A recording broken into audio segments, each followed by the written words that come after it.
All right, welcome back to the channel, guys. On this episode, a buddy of mine brought a C-10 by. We're going to take and do bedliner in the bed to clean up some of the old seam sealer and stuff, and just to give it some color match to the black interior. And also the Panhard bar needs to be readjusted, shortened, rebuilt. Not sure yet. We'll get up under and tell. The rear end's kind of off to one side, and it'll rub the bedside when he tries to drive real low, and he already had to have one side of the bedside blended and repainted, so we want to try to avoid that issue. It's a truck he bought, sight unseen.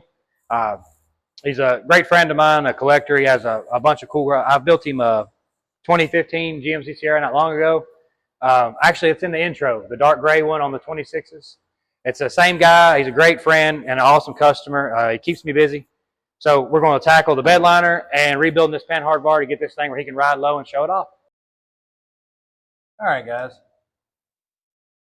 You can see where the tire, if I can get it up there, had rubbed the bedside at one point where this rear end is a little too far this way.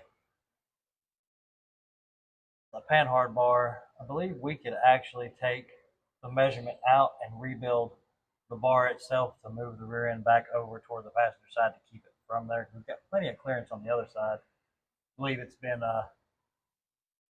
looks like somebody's done some dabbling and added a piece to it or something when they built it. I'm not sure. But we're going to take it off and get everything moved over to keep it from burning the paint off the bedsides when the cruise is low now. Just a 2-link. I don't know if it's extensive or whoever. I don't know who it is, but we're going to fix it. So. Guys, we got the Panhard bar out of the truck, and it looks like somebody's already did some cobbling. I'm not sure if maybe it was too far the other way at one point or what. But somebody has already spliced into this. As you see, they just put a piece of, I don't know what, there. But I thought this thing would weigh a little more. It don't feel like it's made out of much. So we're going to probably just go ahead and build a new one. I'll probably reuse the ends, and the bushings are still good. So I'll probably end up making it out of, I've got some DOM over there. We'll end up making a whole new piece. I was just want to cut it down to move it. I'm kind of scared to build over top of something somebody's already done. I don't want it breaking and me getting blamed for it.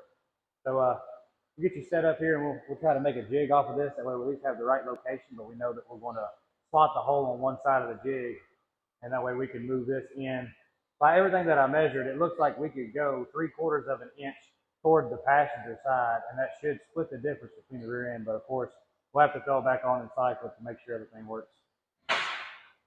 All right, so what we did is we got the rear end centered between the bedsides, so that way we know at full drop we're clearing both bedsides, so we don't have any rubbing issues or anything. So how we done that is where they've already, whoever had this before has already spliced into this Panhard bar. So I just cut it, took out the section that I needed, put everything back together to where I could get back under the truck and tack this together so I could hold these two end measurements, because we're going to rebuild this bar completely, because trying to scab this together is just something that I wouldn't do. So we'll build a whole new bar, but this way we have the exact location of these bushing ends. That way it'll bolt right back to the truck on the tab that's already on the truck and save us from having to redo all that. So we'll get you set up here. We're going to cut some tabs on the table to make a little jig. Just tack some tabs to the actual table to keep this location, and then we'll go ahead and start bending and building the new Panhard bar. So now that we got the Panhard bar laid out on our fab table, we're going to go ahead and cut some tabs so we can get everything fixed. And that way we can build the new Panhard bar off the new measurements that we made when we centered the rear end. So I'm going to get some plate. I'm going to cheat because I, of course, do have a CNC plasma table. So that is technically cheating, and it makes me better than the rest of everybody, I guess. So let's get the tabs cut, and we'll get over there and mock everything up, and I'll show you what we're going to do. Now that we've got our tabs drawn up to make our jig to build the new Panhard bar, we'll go ahead and load everything over, cut these 4 out, and we'll get back to the table and start jigging everything up.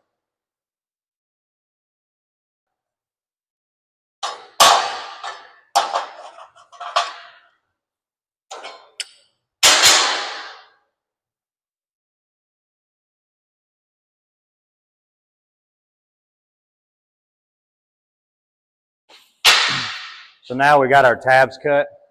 We'll go ahead and clean them up and get everything tacked together to set up the jig. And then we'll start setting up the new Panhard bar, get it all welded out, and get it back on the truck.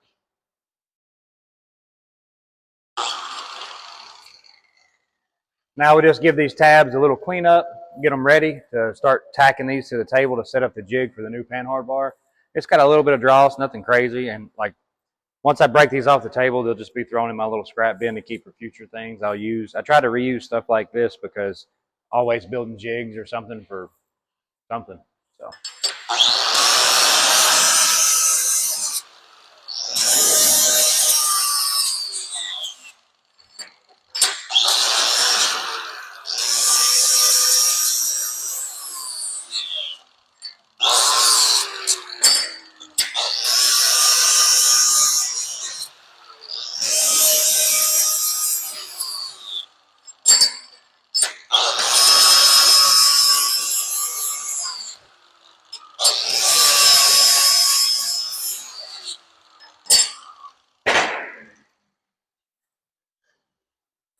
What that was, but it wasn't nice. All right.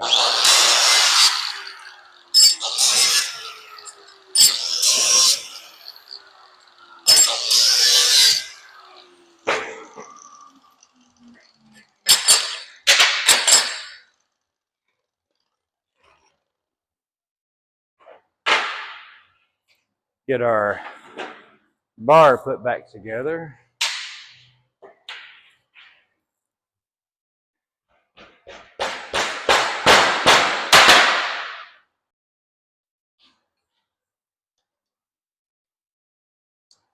How many people's throwing a fit right now? Me using channel locks.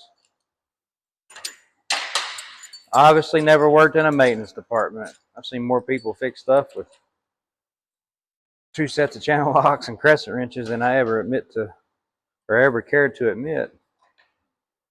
People be crafty, man. They be crafty. All right, we'll get this one set. Get this side tacked to the table.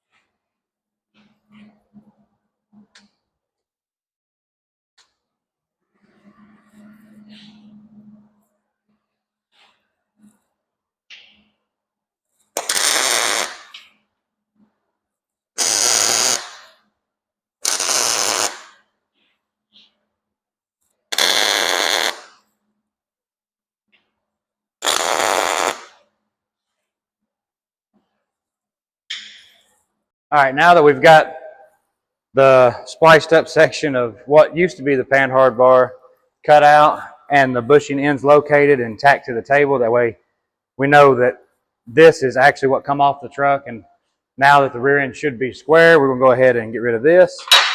We've got our new tube here. We just got to replicate these bends because I want to make it identical to what come on the truck except the right length, so that way if we're not going to cause any other kind of issue or anything. So we'll go ahead and start marking this out so we can get these bends put in, and we'll get this welded up. Let's see.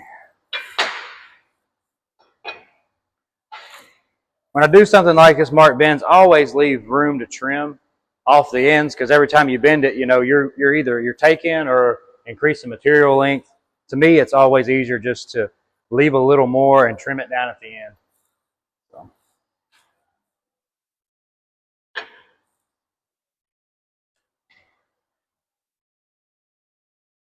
And all I do is make a line where the bend starts. That way that's the center. And I'll just go over here and bend it, come back and check, and just keep going back and forth until we get all the shapes we need. Got it bent to match the one that come off. Now we just got to take and cope these to get it to fit in. And on smaller diameter tubing like this, you can use, I've got, you know, the actual like tube saw attachment to run through the cope tubes, but something this small, I found it, to me, it's just as easy to use a flap wheel and shape it till you get where you want it. And that's what I'm going to do here. So.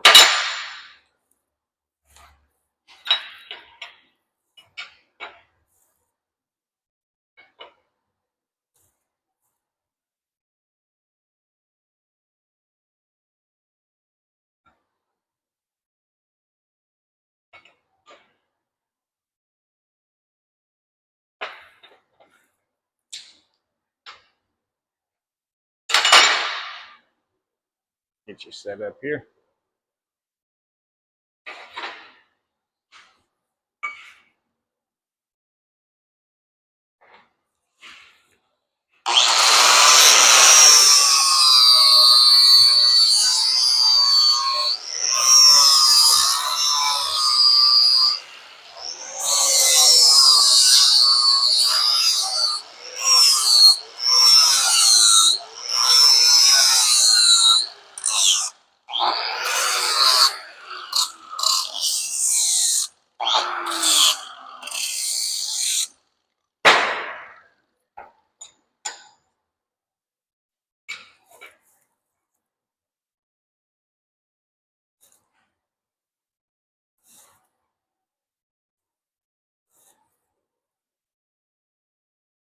There's really no crazy secret on how to do this, guys. It's, I don't know,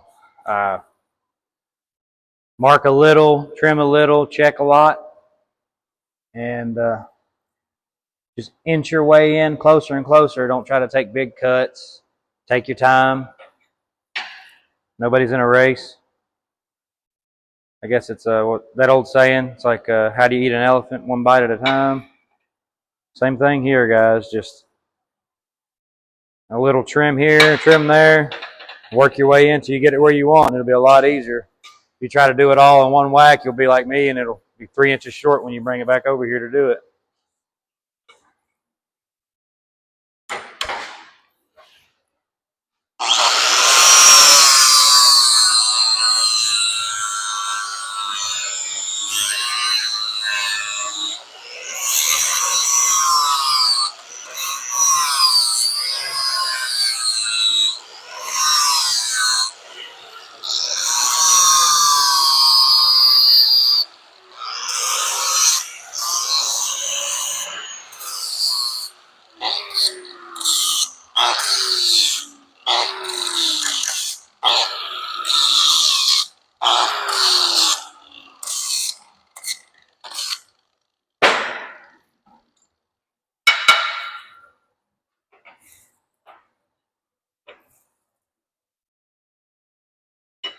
Woohoo, that is going to be close.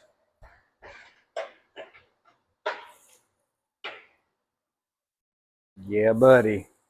We're almost there. A little more here, a little more there. That's what I said. It's just walking up on it's a lot easier than trying to hit it in the first lick or two.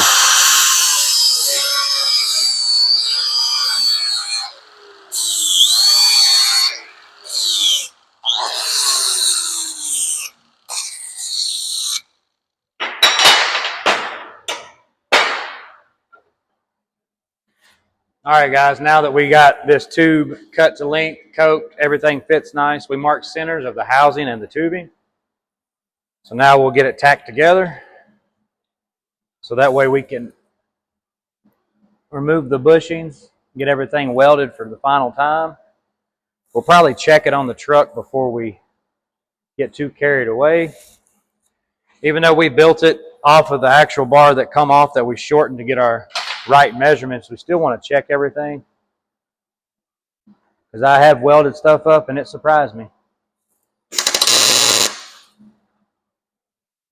A couple quick tacks is all you need with the bushings in. You don't want to melt these bushings at all. So we're going to be real fast on the tacks we do put here. Nothing crazy. We're just trying to hold it in place.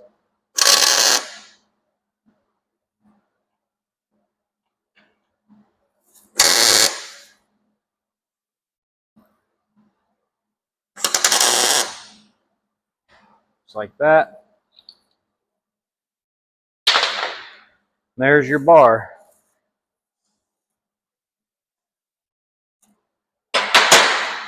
So now that we got it tacked, I'm going to go over and just set it back on to make sure it goes back in spot in the truck.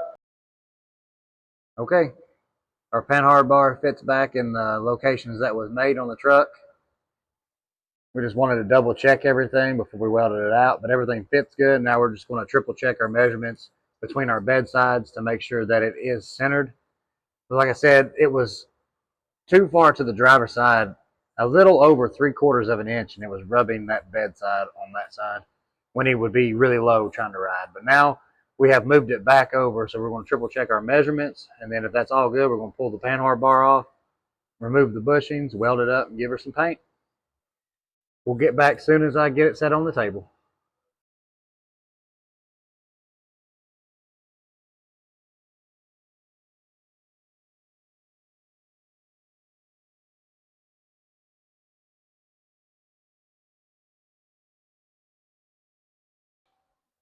All right, guys, Panhard bar is done.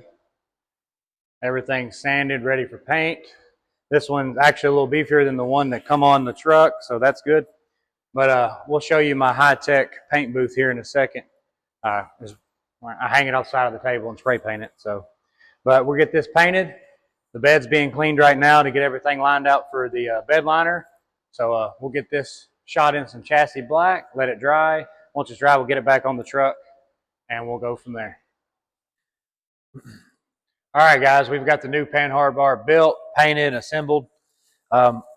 We also made basically a 10-gauge washer for this side. If you remember when I showed you, they just kind of had like a jam nut slammed into the bushing. And all that's going to do is just eat this bushing up and get premature wear. So we're solving that problem with basically a 10-gauge washer I cut on the CNC table. That way the nut will have something to actually push against and not into your bushing and your sleeve. We'll get this installed and get this truck back down on the ground. But if you remember, we're also going to be doing bedliner in this truck. 2 reasons. The main reason is because that's what the customer wants and that's what he's going to get. But 2 is inside here has been painted and some of the seam sealer is cracked from flexing and stuff over the years, I guess, since it was done. So we're going to smooth some of that out. And as you know, bedliner will hide little stuff like that and just make it look a little cleaner. And it'll also bring black into the bed to match the interior because the interior in this truck is all black. So it'll really look well. It'll go with each other. We're going to leave these bed lips here blue. The bull nose or the radius of the bed will be left blue. And there'll be a section here just about as wide as the inside of this left blue when we tape it off.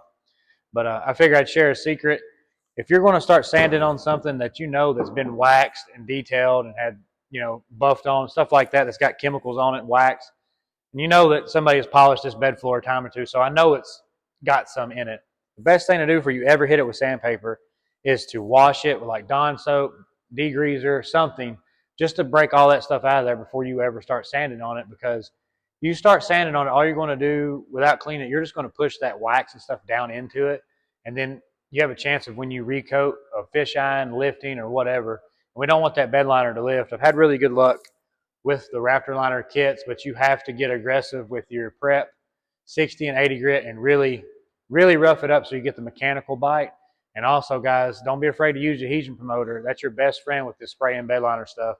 I've done some now that's 8 to 10 years old that still look great, and that's the key. Cleaning, really, really roughing up to get that mechanical bite, and using a adhesion promoter. I mean, it's urethane based. It goes with it. It works. And take your time. Light coats on the bed liner and stack your coats. Don't be putting it on heavy or you will get a bubble and you will get lift. But anyhow, we'll get this installed back on the truck and we'll get you set up and start cleaning the bed out after we get it off jack stands and get the truck masked up and start sanding.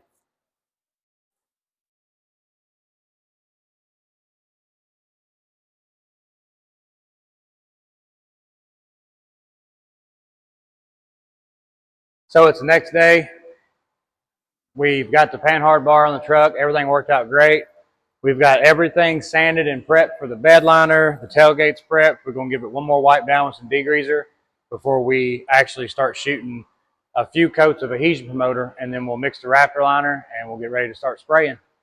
I'm going to go ahead and just set you up on time lapse. You can watch me wipe, clean, whatever, and then when we get ready to mix everything, I'll show you how the Raptor liner mixes and we'll get to spraying.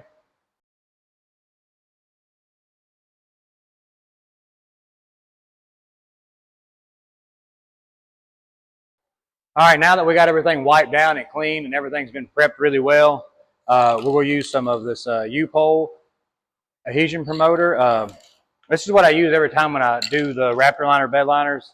It helps just everything bind and bite better. I haven't had any trouble at any that I've used this with. It's actually what's recommended to use with it. So we'll do like 2 light coats of this all through the bed and let it flash off and dry good before you ever start laying in your bed liner. It helps a ton, guys. Make sure you're using this stuff when you do that. It's all urethane based. It goes together. It works. But all right, we'll get you set up and I'll show you how we mix the Raptor liner after I get these 2 coats shot.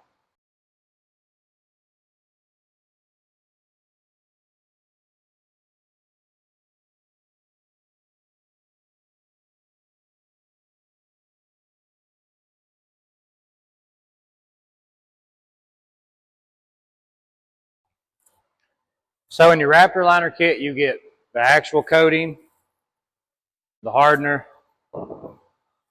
measuring cup, and one of these Schultz guns, I believe the way it's pronounced.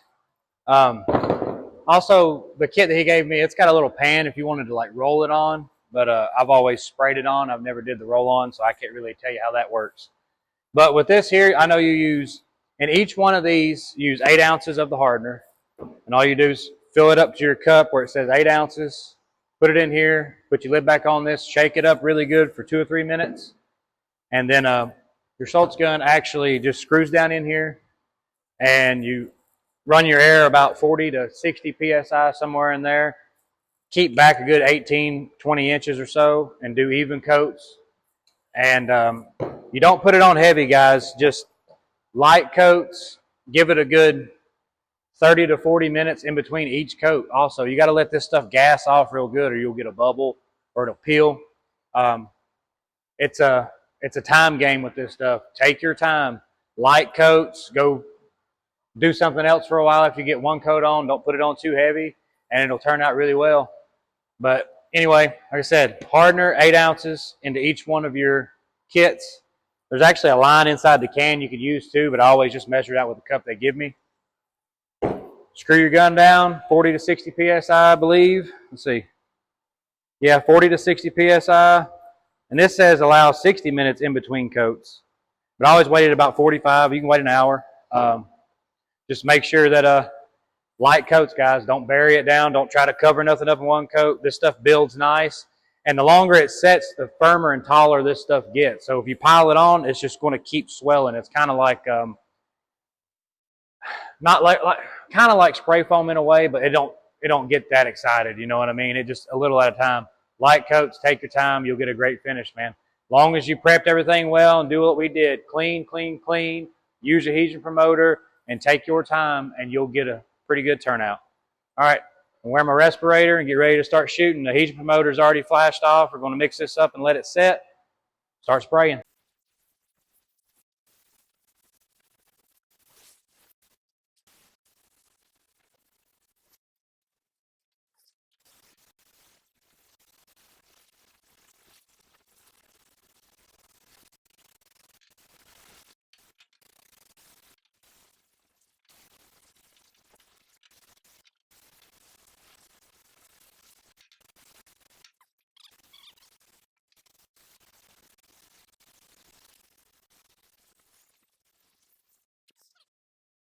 Well, here it is.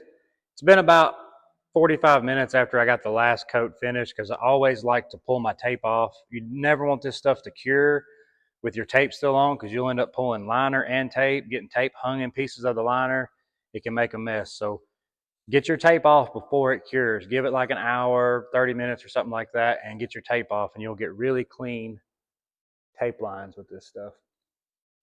Everything turned out really well. It's still flashing off, so if you see a little dull and shiny spots, it's still gassing off. That's why I got the doors open here in the shop. Get some of these fumes out of here. But you can still see it's still flashing in certain spots. And it will overnight. Tomorrow it should be fully cured. We'll give the truck a good bath tomorrow afternoon. Be ready to go back to Keith. And you can see there's the bull nose and the bed rails and everything on the sides. We left all that blue. So everything was sprayed up under. Nice clean lines. Nothing peeled up on us. Everything laid down really nice. It's been a fun little 2-day job on this truck. Getting the Panhard bar built and getting the rear end centered back up. But man, does it look good. I love that color. It's an 84 from the Hot Rod by Boyd billets. It's a beautiful truck. It's got a Snowden seat. Very well built. Now we've got black and black. I think it looks a lot better matching like this personally. Some people might have liked the painted bed, but I like the interiors and the beds to match. I guess everybody's different, but I dig it, and it's what he wanted, so that's what he got. There'll probably be more to come with this truck. He told me that he is eventually going to LS swap it, and when he does, when he gets the motor and stuff out, it's coming back to me to do sheet metal, bead roll, the firewall, wheel tubs, and everything up front. So we get it back, we get our hands back on this thing, and do some more work. I'm very pleased with the way everything turned out. Well, guys, I'm a mess. I'm ready to go home and hang out with the family. It's been a long 2 days. I got more videos coming, guys. As you know, a lot of you may know that my mother, she's been in the hospital for almost a month now. She had surgery and had a bunch of complications. So I've not been in the shop a lot, but everybody's reached out and sent prayers and stuff to me and my family. I really appreciate it. She's on the up and up now. She's doing good. She's going to be coming home soon. She'll be living with us for a while and doing some physical therapy and things. My wife will be taking care of her, and we just thank God that she made it through everything she made it through, and God is good. But anyway, guys, I'm gonna go home, hang out with the family. I hope you enjoyed this episode. There's another episode coming of the GMC build. I got to finish the video and I'll get it sent out. And don't forget, Severed in the Midwest is this weekend. Okay, Franklin, Indiana, Severed in the Midwest. Go up there, spend some money, see some cool people, see some nice cars, and have a good time. Until then, guys, we'll catch you on the other side. Follow along and never mind. It's hard, dude. Stand there and talk in front of it. See how that's weird. Hey guys, I'm back. Bedliner in, but first thing we're going to do is we're going to get this shifted where it's supposed to be at. You can see it's honky this way. We want to walk it back this way a little bit, kind of make it even. But like I said, blue to black, outside stay on blue. It's going to stay blue. And then black interior. That's how we're going to do it.